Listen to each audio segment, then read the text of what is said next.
So when it's frosty, Dr. Karl, we tend to just breathe hot air on our hands.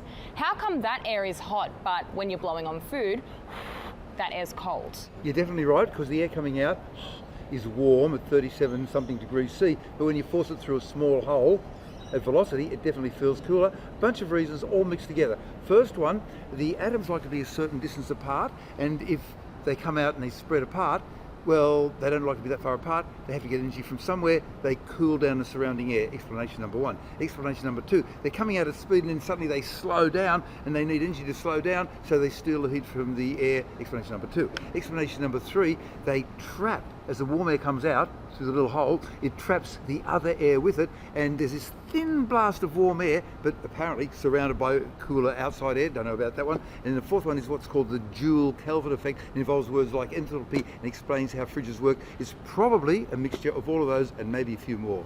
I think we need an hour.